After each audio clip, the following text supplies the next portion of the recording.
For some, it's considered a rite of passage, while others grow to view it as a traditional holiday feast. You know, it's not as popular as it once was, but if you know where to look, you can still find churches serving Lutefisk dinners this time of year, and one of those churches has a place in the South Dakota history books.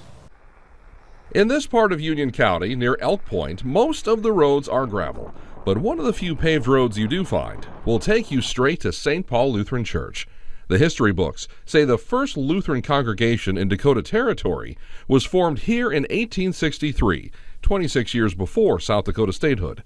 When the current version of this historic church was built, Warren G. Harding was president. Well, I've been involved in this church all my life. The day they dedicated the church, that's the day I was born, July 9th, 1922.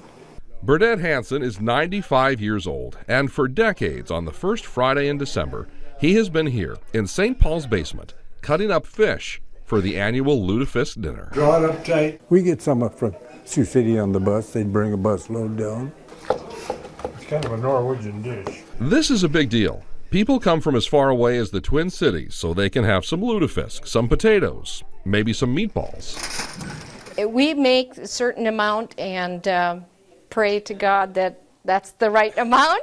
So far it's worked out. We have never run out of fish. For the past 15 years running, Pat Wenblom has been helping organize this dinner, which she says is more than just about food. There's not many places that do a Lutefisk dinner anymore, so this is a chance for them to reconnect with their heritage.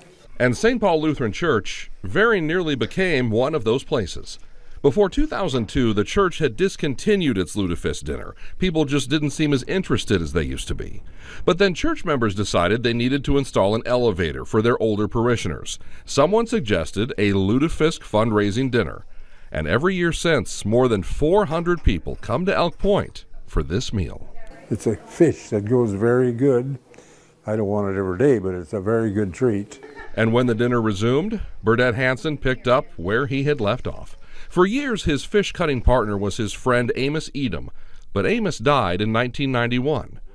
Well, it's a tradition. Amos's son, Craig, is Burdette's fish filleting partner. We meet a lot of people tomorrow night that we've known in the past, and they'll show up again. That next night, as predicted, there was a busload of people from Sioux City, and some who had come all the way from the Twin Cities. Burdette was on hand with a specially designed hat, Make Lutefisk Great Again. People sat in the sanctuary, waiting for their number to be called. Now serving numbers 260 through 279. So they could head to the basement for their Lutefisk dinner. And Pat Wenblom was running to and fro. It's fun to watch the people interact with each other and the staff interact with their friends who they've invited. And under what was close to a full moon, people came together and broke bread and remembered what life was like decades ago at a country church surrounded by gravel roads. Excellent. We really want to appreciate just how much time they take to drive down and to sit upstairs and wait to be called so they can eat.